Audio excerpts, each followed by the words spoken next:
The morning of April 18, 1942, dawned over Tokyo with the quiet rhythm of ordinary life. Merchants were sliding open the doors to their shops, preparing for another day of commerce under the assumption of absolute security. Children made their way to school, their chatter filling the streets as the capital city stirred.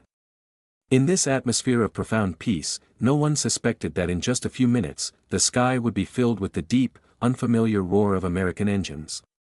For the Japanese people, the home islands were a sanctuary, a fortress protected by an unwavering belief in their own invulnerability. This conviction was deeply rooted in both geography and military pride. The vast Pacific Ocean was perceived as more than just a body of water, it was an insurmountable shield, a natural barrier that no enemy could ever breach. The Imperial Japanese Navy was the nation's invincible sword, a force that had guaranteed the sanctity of their homeland for generations. The idea that an enemy could strike the heart of the empire was not just a strategic improbability, it was a psychological impossibility. Then, at that precise moment, as the strange aircraft appeared low in the sky, the unthinkable became reality. The first bombs fell to the ground, and with their deafening explosions, the myth of an impenetrable Japan crumbled. The shockwave that ripped through the city was both physical and psychological. As windows shattered and fires erupted, the shield was pierced and the sword was proven fallible. The roar of unknown engines overhead was the sound of a sacred belief being annihilated.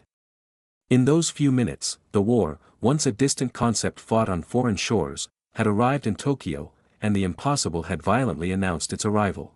In the cold, grim weeks that followed the devastating attack on Pearl Harbor, a palpable sense of defeat and vulnerability hung over the United States. The nation was reeling, its Pacific Fleet crippled and its spirit shaken. In Washington, D.C., the pressure to retaliate was immense, and no one felt it more acutely than President Franklin D. Roosevelt.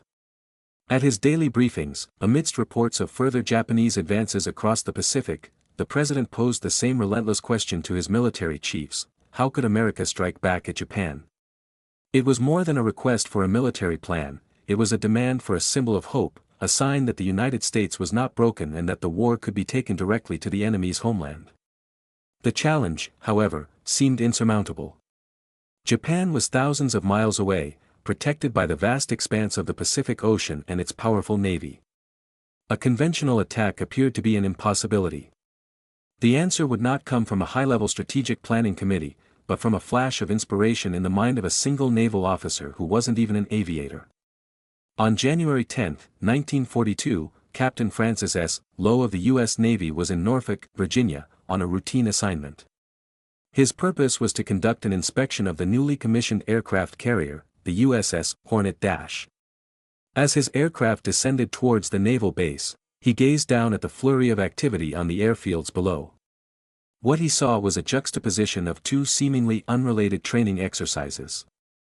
On one of the runways, naval personnel had painted the precise outline of an aircraft carrier's flight deck, a common tool used to help naval pilots practice their notoriously difficult carrier landings. Near this painted deck, a group of U.S. Army twin-engine bombers were conducting their own drills, practicing takeoffs and simulated bombing runs. For anyone else, especially a seasoned naval aviator, the two scenes would have represented different worlds, the Navy's domain of the sea and the Army's domain of the land. But Captain Lowe was a specialist in submarine warfare, not aviation. It was this very lack of preconceived notions, this fresh perspective, that allowed him to see what others could not.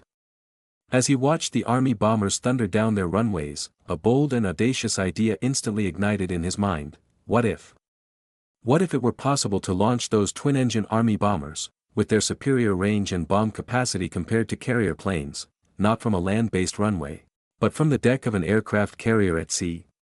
The concept was radical, defying all conventional military doctrine.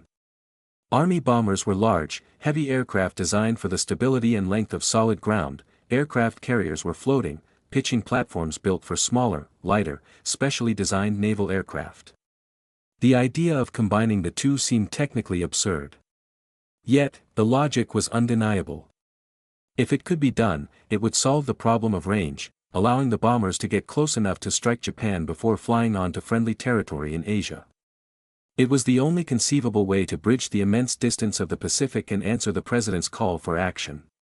Understanding the potential significance of his idea, Captain Lowe did not dismiss it as a fleeting fantasy. He took his revolutionary concept to his superior, Admiral Ernest J. King, the formidable chief of naval operations. King was known for his demanding nature and sharp intellect, and he listened intently. Where another commander might have dismissed the idea as reckless and impractical, King recognized the kernel of strategic genius within Lowe's proposal. He treated the idea with the seriousness it deserved. Recognizing that such an operation would require unprecedented cooperation between the armed forces, Admiral King immediately contacted his counterpart in the U.S. Army Air Forces, General Henry "Hap" Arnold. He relayed the unorthodox proposal from the submariner who dared to imagine the impossible. With that conversation, the seed of the Doolittle Raid was planted.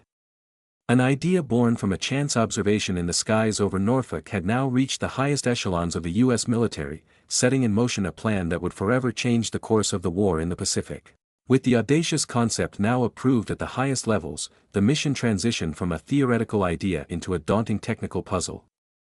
The central question was a matter of pure physics and engineering: which American bomber, if any, possessed the unique combination of size, weight, and performance characteristics to successfully take off from the short, moving deck of an aircraft carrier. Planners immediately began a rigorous technical analysis of the available medium bombers in the U.S. Army Air Force's arsenal. The criteria were unforgiving. The aircraft had to be small enough to fit on a carrier's flight deck and light enough to lift off in a fraction of the distance it normally required, yet powerful enough to carry a meaningful bomb load over thousands of miles. Several candidates were considered, but quickly dismissed. The B-26 Marauder, a fast and modern bomber, was rejected due to its challenging flight characteristics, particularly its high landing speed and demanding takeoff profile, which were deemed entirely unsuitable for a carrier launch. Another option, the B-23 Dragon, was disqualified for a simpler but equally insurmountable reason: its wingspan was far too wide to be safely maneuvered on the constrained space of an aircraft carrier's deck. After eliminating the alternatives, the planners focused on one aircraft that seemed to hold a glimmer of possibility: the North American B-25 Mitchell. It was a rugged, reliable twin-engine bomber, and while it was never designed for naval operations, its specifications suggested it might just be capable of achieving the impossible. But theory was not enough. To turn this high-stakes gamble into a viable military operation, the concept had to be proven in the real world. On February 2, 1942, a historic and clandestine test was arranged off the coast of Norfolk, Virginia, aboard the same vessel that had inspired the mission, the USS Hornet. Two B-25s were carefully hoisted by crane from the pier onto the carrier's flight deck, their massive frames looking utterly out of place on the wooden planking designed for much smaller naval aircraft.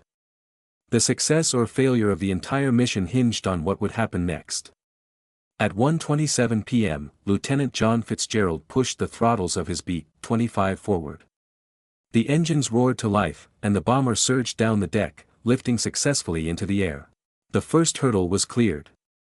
Soon after, Lieutenant James McCarthy prepared for his attempt. In a stunning feat of airmanship, McCarthy's bomber became airborne after using just 275 feet of the flight deck, a fraction of its normal takeoff roll. The test was an unequivocal success. It proved, against all conventional wisdom, that an Army medium bomber could indeed be launched from a carrier.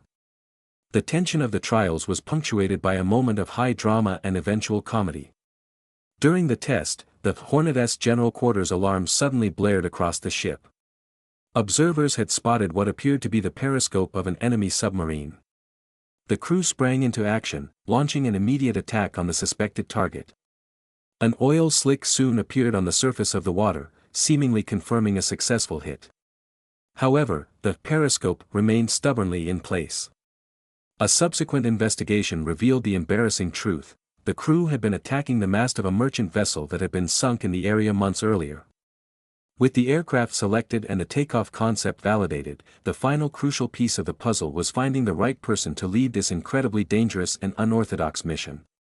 The choice fell to one of the most famous and respected figures in aviation, Lieutenant Colonel James "Jimmy" Doolittle. He was more than just a pilot, he was a legend. A pioneering test pilot, air racer, and aeronautical engineer, Doolittle had spent his career pushing the absolute limits of aviation technology and human endurance. He possessed the perfect blend of technical expertise, audacious courage, and unwavering leadership required for an operation where there was no margin for error. When offered command, Doolittle accepted, but with a single, non-negotiable condition that underscored the immense authority he would need: "Everything I ask for, I will get."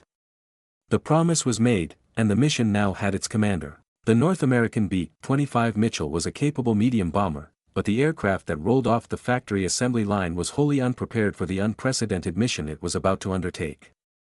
To transform it into an instrument capable of a long-range strike launched from a carrier, each of the selected bombers had to undergo a series of radical and highly secret modifications. The goal was twofold: drastically increase its range and strip it of every ounce of non-essential weight, all while adapting it for a unique, low-altitude attack profile. The process began with a ruthless campaign of subtraction. The remote-controlled ventral, lower, gun turret, a standard defensive feature of the B-25, was one of the first components to be removed. It was considered largely ineffective at the extremely low altitudes the mission would require and, more importantly, its removal shed hundreds of pounds of precious weight. To prepare the aircraft for the long, cold flight over the open ocean, new de-icing systems were installed on the wings and tail surfaces. For the protection of the aircrew, steel blast plates were fitted around the upper turret position to shield the gunner from potential enemy fire. In one of the most significant weight-saving measures, the heavy liaison radio equipment was completely dismantled and removed. The mission profile called for strict radio silence, making the bulky equipment dead weight that the bombers simply could not afford to carry. However, the most critical challenge was fuel. A standard B-25 did not have nearly enough range to fly from a launch point in the Pacific, strike Japan, and continue on to safe airfields in China. The solution was a series of ingenious fuel system modifications that nearly doubled the bomber's capacity, increasing it from a standard 646 gallons to a staggering 1,141 gallons. This remarkable feat was achieved by installing a custom-built, collapsible neoprene fuel tank directly in the upper portion of the bomb bay, effectively turning part of the weapons area into a giant fuel reservoir. Additional fuel cells were squeezed into the narrow crawlway above the bomb bay and into the empty space once occupied by the lower turret. This massive increase in fuel came at the cost of bomb capacity, but it was the only way to give the raiders a chance of reaching their destinations. The modifications were not all about complex engineering, some were exercises in clever, low-tech deception. In the tail of each bomber, the real machine guns were replaced with a pair of broomsticks, sawed off and painted black to resemble gun barrels. It was a simple psychological trick, a ruse intended to make any pursuing Japanese fighter pilot think twice before attacking from the rear, a sector now left completely undefended. Perhaps the most remarkable innovation involved the bombing system itself.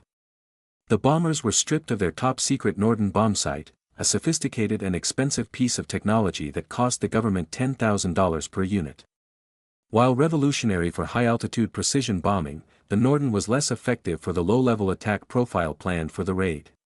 In its place, crews would use a simple but far more suitable device nicknamed the Mark Twain. Developed by one of the mission's own pilots, Captain C. Ross Greening, this improvised sight was fashioned from a few pieces of aluminum and cost a mere 20 cents to produce. For the specific task of dropping bombs from a few hundred feet, it was more accurate than its far more complex predecessor.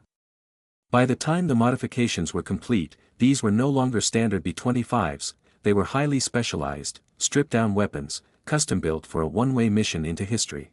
With the aircraft undergoing their radical transformations, the chosen aircrews needed to be forged into a unit capable of executing the mission. Between February 27 and March 3, 24 B-25 crews were ordered to a remote, secluded base, Eglin Field in the Florida Panhandle. Its proximity to the Gulf of Mexico made it the ideal location for the specialized training required, allowing pilots to practice low-level navigation and bombing runs over open water, simulating the conditions they would face on their way to Japan. On March 3, the crews assembled to meet their commander for the first time. Lieutenant Colonel Jimmy Doolittle stood before them and was brutally honest. He made no attempt to downplay the risks, stating plainly that the mission they were embarking upon would be exceedingly dangerous. He stressed that participation was strictly voluntary and that any man could withdraw at that very moment, for any reason, with no questions asked and no negative mark on his record. He looked out at the faces of the young airmen, giving them the chance to walk away from what could very well be a suicide mission. Not a single man left the room. The most critical skill the Army pilots had to master was the carrier takeoff, a maneuver for which they had absolutely no training. To teach them, the Navy sent one of its best, Lieutenant Henry Hank Miller, a flight instructor from Pensacola. When Miller arrived at Eglin, however, the Army aviators were immediately skeptical. A significant problem became apparent. Miller, the expert tasked with teaching them how to launch a B-25 from a carrier, had never once laid eyes on a B-25 bomber in his life. The skepticism in the air was thick. How could this naval pilot, unfamiliar with their aircraft, possibly teach them a technique that most considered technically impossible? Miller wasted no time in proving them wrong. He climbed into the co-pilot seat of a B-25, with Captain Edward Ski York, one of the most experienced Army pilots, at the controls. Ignoring the Army's standard procedure for a high-speed takeoff, Miller calmly instructed York to follow the standard naval technique, which relied on the aircraft's lift and the carrier's speed, not raw runway velocity. The Army pilots were accustomed to taking off at around 110 miles per hour. Miller was instructing them to aim for a speed of just 65 to 70 miles per hour, with the plane's nose high in the air. Following Miller's directions, York's B-25 lifted off the runway with astonishing ease, using half the normal speed and a fraction of the distance. In that single, masterful demonstration, Hank Miller earned the unwavering respect of every man on the base. The training that followed was relentless and unforgiving. Pilots practiced short field takeoffs over and over, marking out a 450-foot stretch of runway to simulate the limited space of a carrier deck, a stark contrast to the 700-plus feet they were used to. They honed their skills in low-altitude bombing, navigation over water, and gunnery. Their practice runs became a little too realistic for the locals, as the crews would conduct mock bombing raids on cities along the Florida coast, prompting a flood of complaints to the Eglin base commander from alarmed residents. The inherent danger of their training was ever present. On March 23, the risk became a tragic reality when an aircraft flown by Lieutenant James Bates stalled and crashed immediately after takeoff from Auxiliary Airdrome No. 3, which would later be named Duke Field. Bates was subsequently removed from the mission. For the remaining crews, the accident was a grim reminder of the stakes involved and the razor-thin margin for error they would face. To understand the shock of April 18, 1942, it is critical to first understand the mindset of the Japanese military command, a mindset built on a foundation of supreme self-confidence and a series of seemingly logical assumptions that rendered an American air raid on Tokyo utterly impossible. This strategic blindness was not born of ignorance, but of a rigid adherence to established military doctrine and a fatal miscalculation of their enemy's ingenuity and resolve. First and foremost, the Japanese leadership based their defense on the known capabilities of their adversary's hardware. They knew that no American carrier-based aircraft possessed the operational range to strike the Japanese mainland and return to its ship. The distance was simply too great. A carrier task force would have to venture dangerously close to Japanese shores to launch such an attack, exposing it to the full might of the Imperial Navy and land-based air forces. From their perspective, such a move would be suicidal, and therefore, was not a threat to be taken seriously. Second, the very concept of launching medium bombers, such as the B-25, from an aircraft carrier was dismissed as technically unfeasible. Japanese and, indeed, most Allied military planners considered it a fundamental rule of aviation that such large, heavy, land-based aircraft could not be operated from the short, unstable deck of a ship at sea. It was a feat that had never been attempted and was believed to be beyond the realm of practical application. The idea was so outlandish that it was not even considered a remote possibility in their strategic assessments. Third, Japan had invested in what it believed was a foolproof early warning system. A picket line of approximately 50 patrol boats was stationed in a wide arc, positioned between 700 and 800 miles off the Japanese coast. This naval screen was designed specifically to detect any approaching enemy surface fleet long before it could get within striking distance of the home islands. Japanese commanders were confident that this layered defense would provide ample warning to intercept and destroy any hostile force that dared to venture so close. Fourth, this sense of security had created a glaring vulnerability in their defensive posture. The air defense systems protecting Japan were not prepared for the type of attack the Doolittle Raid would represent. There were no training scenarios, no contingency plans, and no tactical protocols for intercepting an attack by medium bombers approaching from the sea. Their entire defensive strategy was oriented towards repelling naval aircraft or high-altitude bombers flying from established land bases, neither of which seemed a plausible threat in early 1942. Underpinning these technical and strategic assumptions was a profound psychological miscalculation.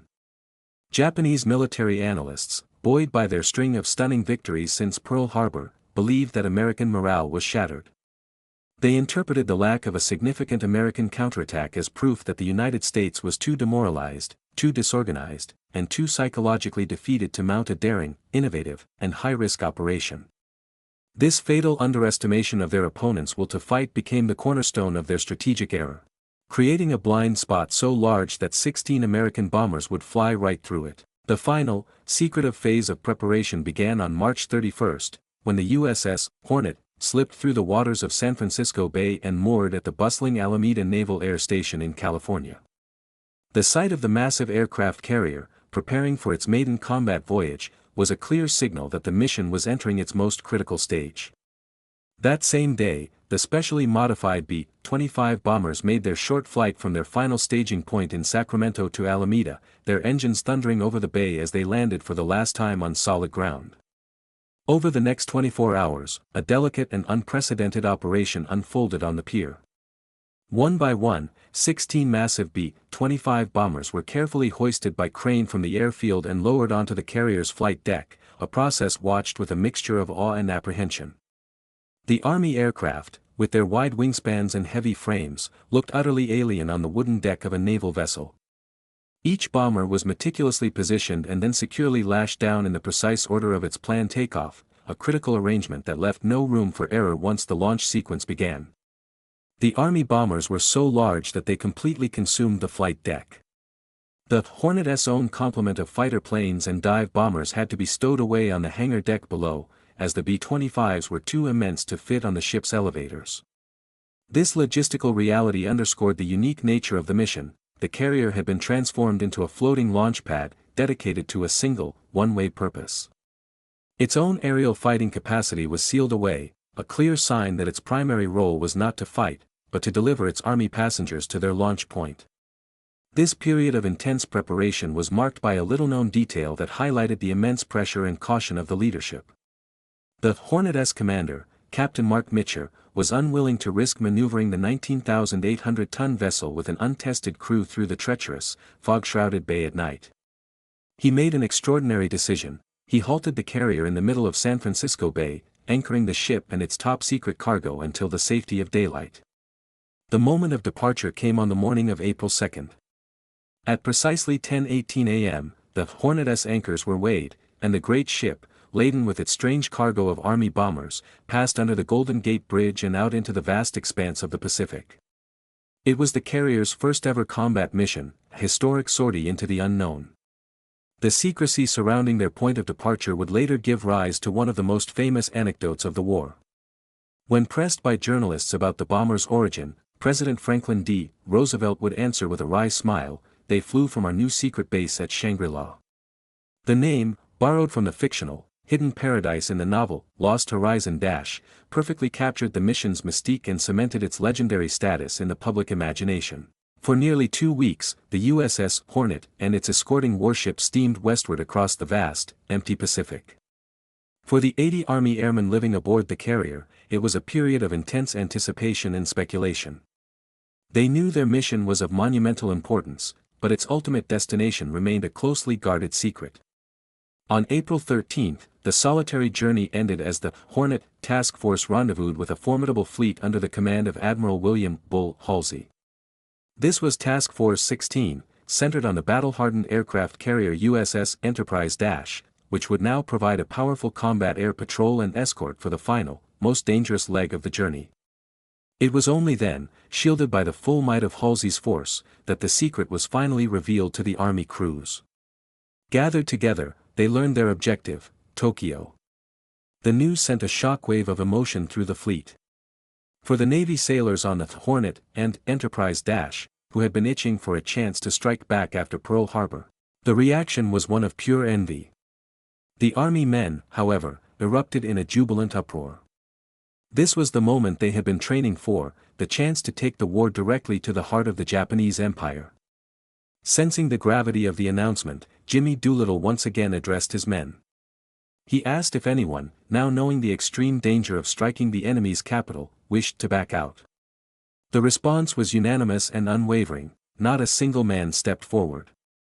The morale was so high, in fact, that some of the reserve crew members who were not assigned to the primary 16 aircraft desperately tried to buy their way onto the mission, offering up to $150, a significant sum at the time, to trade places with a designated raider. Their offers were all refused. On April 17, the combined task force reached its final crucial waypoint, approximately 1,000 miles from the coast of Japan. The ships conducted a final, risky refueling at sea, topping off their tanks for the high-speed approach and subsequent escape. The grim determination of the men was mixed with powerful moments of symbolic defiance.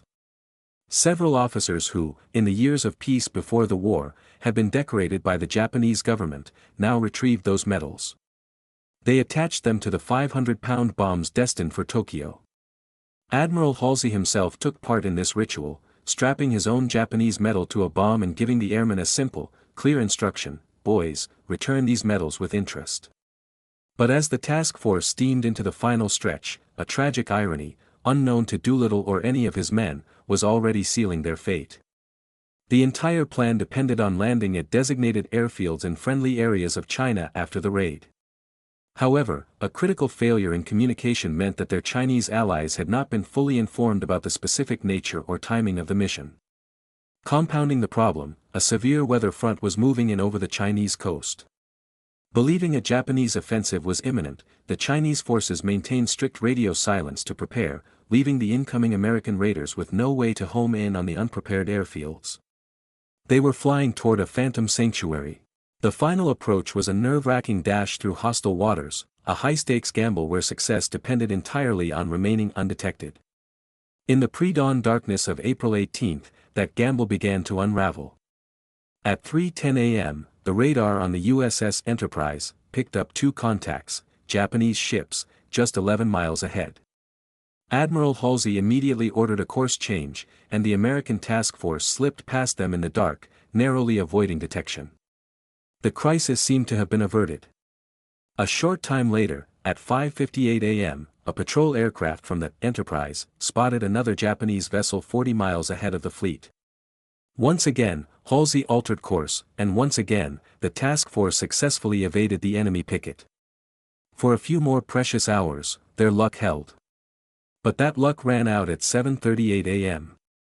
Lookouts on the USS Hornet made a sudden, chilling visual contact. The Japanese patrol boat, Nito Maru No. 23, had appeared out of the morning haze, dangerously close at a range of about 10 miles. There was no longer any possibility of stealth.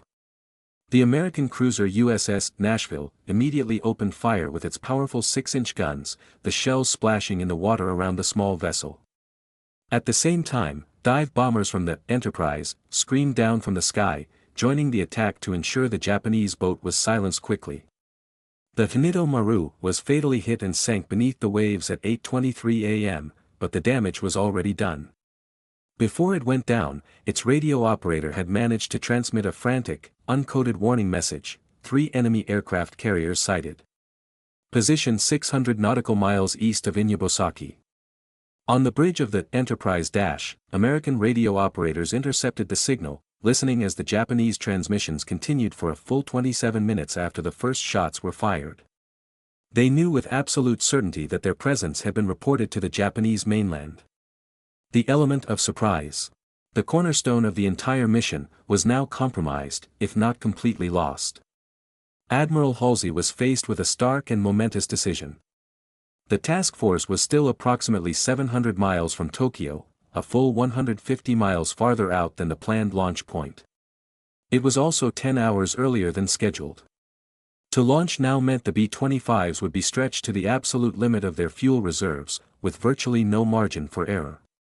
To continue steaming forward, however, meant sailing directly into the teeth of the alerted Japanese Navy and Air Forces, risking the loss of 2 precious American aircraft carriers. The choice was clear, if agonizing. Halsey flashed the signal to the Hornet launch planes. To call Doolittle and his gallant command, "Good luck and God bless you." The raid was on, ahead of schedule and into a storm of uncertainty. The order to launch transformed the deck of the USS Hornet into a scene of organized chaos set against a backdrop of nature's fury. The weather was atrocious. A cold, driving rain lashed the ship, and fierce wind gusts of 20 knots whipped across the flight deck. The carrier itself was battling enormous ocean swells, pitching and rolling violently in the turbulent sea. Massive waves crashed over the bow, sending sheets of green and white water cascading down the very runway the bombers were meant to use. It was under these treacherous conditions that the Army pilots had to perform a maneuver that not a single one of them, including their experienced leader Jimmy Doolittle, had ever executed before, a real takeoff from an aircraft carrier. At 8:20 a.m., Doolittle's B-25, perched at the very front of the deck, roared to life. He had the shortest takeoff run of all, a dangerously small margin for error on a heaving deck.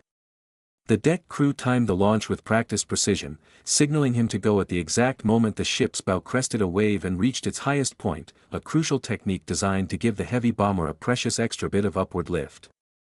With a thunderous roar, Doolittle's plane surged forward, sped down the short path, and miraculously lifted into the stormy sky. The first plane was away. One by one, the other 15 bombers followed. As each aircraft moved into position, it gained a little more deck space than the one before it, but even for those further back, the available runway was terrifyingly short, less than 250 feet for some. The crews performed the complex sequence with remarkable speed and courage. The average interval between each launch was less than 4 minutes, an incredible pace given the violent conditions. Each pilot skillfully replicated the technique, pushing their engines to full power and timing their release to the rhythm of the rising sea.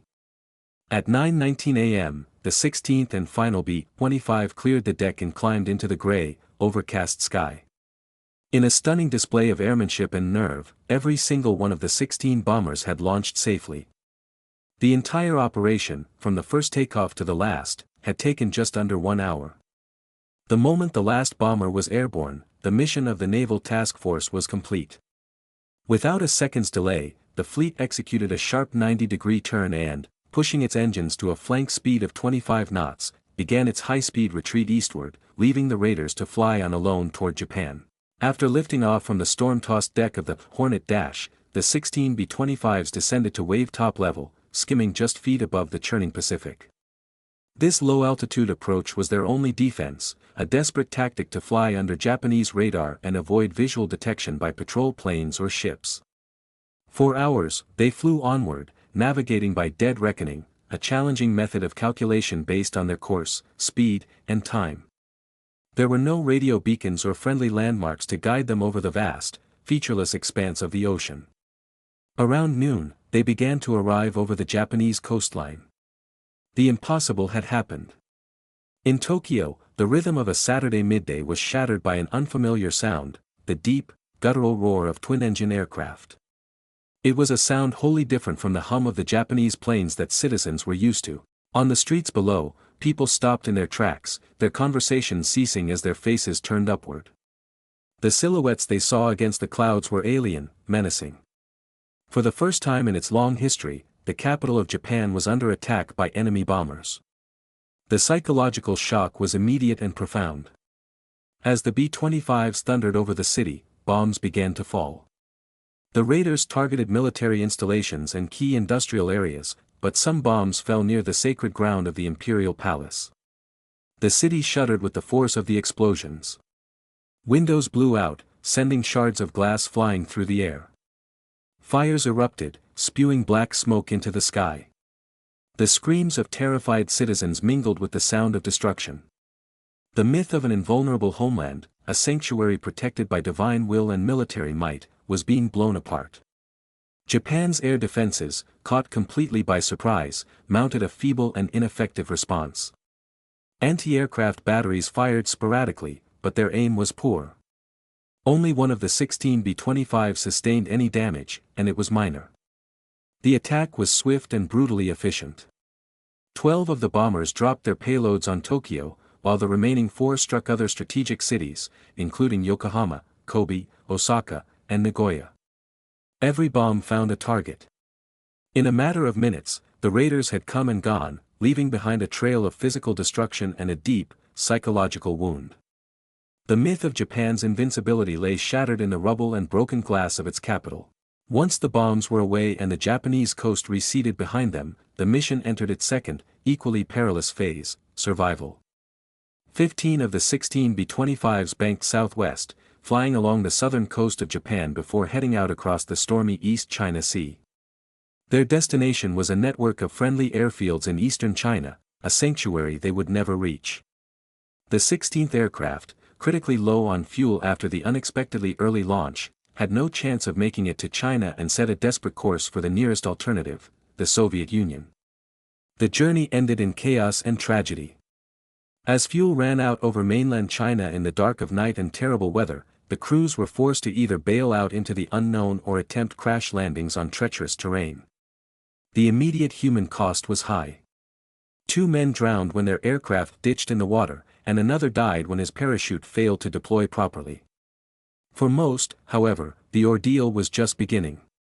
A far darker fate awaited 8 of the raiders who were captured by Japanese forces in China. They were subjected to a sham show trial, where they were accused of war crimes for the murder of civilians. On October 15, 1942, 3 of the men, pilots William Farrow and Dean Hallmark, and gunner Harold Spatz, were executed by firing squad. A 4th, Lieutenant Robert Meader, succumbed to the brutal conditions of his imprisonment, dying of malnutrition and exhaustion in a POW camp on December 1, 1943. The remaining 4 captured airmen endured an unimaginable 40 months in Japanese captivity. They were subjected to systematic torture, prolonged periods of solitary confinement, and near starvation, but miraculously survived to be liberated in August 1945. The crew that had diverted to the Soviet Union landed their B-25 safely at an airfield near Vladivostok. However, because the USSR was not yet at war with Japan, the American airmen were promptly interned under international law. They would spend over a year in detention before managing to escape through the Middle East, a departure quietly facilitated by Soviet authorities. The final, and largest, group consisted of the 64 men who successfully evaded capture after bailing out or crash landing in China.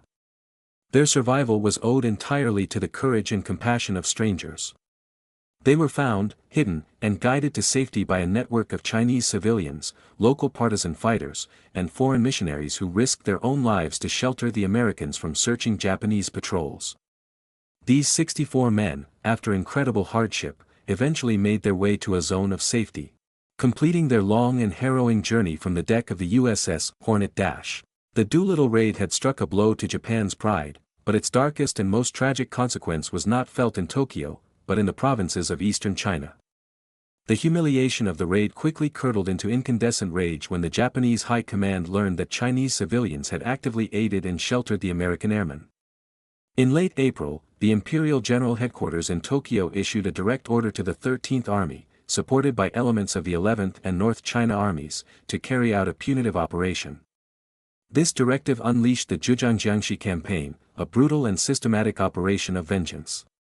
The operation had 2 savage objectives: first, to systematically destroy any Chinese airfields that could potentially be used by American bombers in the future, and second, to inflict a merciless punishment upon the local population who had dared to help the enemy. What followed was a campaign of terror that is difficult to fully comprehend. By some estimates, as many as 250,000 Chinese civilians were slaughtered in the provinces of Zhejiang and Jiangxi, the very areas where Doolittle's men had landed. It was a massacre on a scale comparable to the infamous rape of Nanking in 1937–38, as Japanese troops went on a rampage of looting, torture, and murder. Perhaps the most chilling aspect of this tragedy is a little-known fact: American military authorities were aware that a raid on Tokyo would likely provoke a savage retaliatory attack on Free China. Despite this foreknowledge, they proceeded with the operation. Furthermore, they made the calculated decision to keep the mission a secret even from their Pacific allies. Generalissimo Chiang Kai-shek, the leader of nationalist China, was deliberately not informed of the raid's details. American planners feared, correctly, that he would have certainly refused to cooperate if he had known, anticipating the horrific price his people would pay in the inevitable Japanese reprisal. The Doolittle Raid was a stunning American victory, but its hidden cost was paid in the blood of their Chinese allies. In purely military terms, the physical damage inflicted by the Doolittle Raid was minimal. A handful of bombs dropped by 16 small bombers did little to cripple Japan's vast industrial and military machine. The true impact of the raid, however, was not measured in tons of steel, but in the seismic shift it created in the psychology of both warring nations. For the American public, reeling from a relentless series of defeats since Pearl Harbor, the news that their bombers had struck Tokyo was a powerful and desperately needed jolt to national morale. It was a symbol of resilience, a clear message that the United States was still in the fight and was capable of taking the war directly to the enemy's doorstep.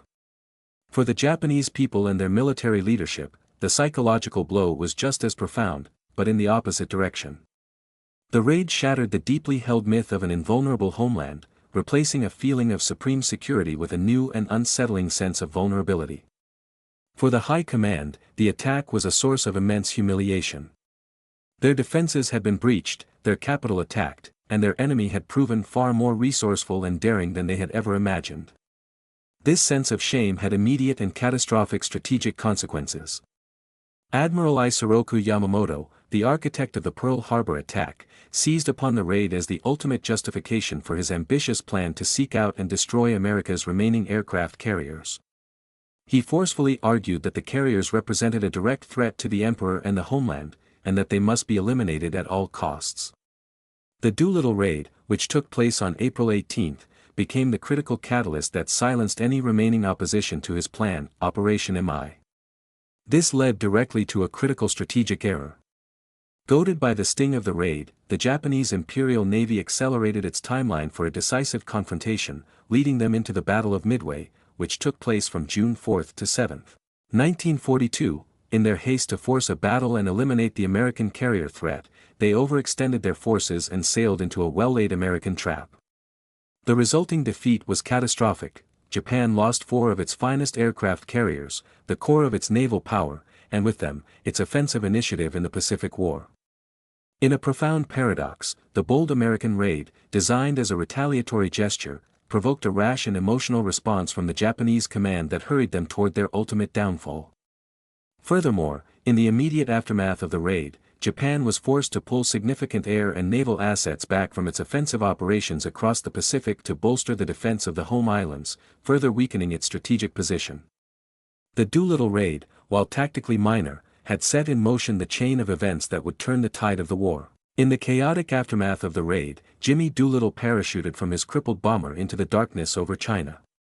His fall was broken by a soft landing in a pile of manure, a stroke of luck that likely saved him from a broken ankle.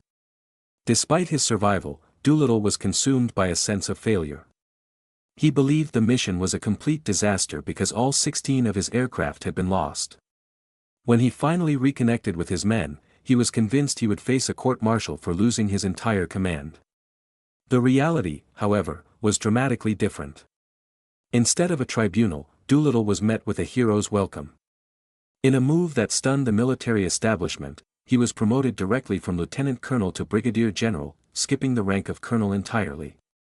Soon after, he was summoned to the White House, where President Roosevelt awarded him the nation's highest military decoration, the Medal of Honor. The Navy flight instructor who had taught his Army pilots the impossible, Lieutenant Henry Miller, was also recognized for his crucial contribution, receiving the Legion of Merit. The legacy of the 80 men who flew the mission endured for decades, embodied by the last of their number. Richard "Dick" Cole, Doolittle's own co-pilot on the lead aircraft, lived to be 103 years old, passing away on April 9, 2019. With his death, the final chapter of the Doolittle Raiders' living history came to a close. The raid quickly became an iconic story of American courage, immortalized in popular culture. The 1943 book 30 Seconds Over Tokyo written by Captain Ted W. Lawson, one of the raid's pilots, became an instant bestseller. It was adapted into a celebrated 1944 MGM film of the same name, which won an Academy Award and remains a classic of the war genre, cementing the raiders' daring feat in the national consciousness. For the survivors, the bond forged in the skies over the Pacific never faded.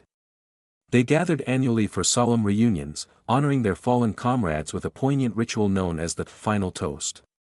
At each gathering, they would raise a glass to the men who had passed away since their last meeting.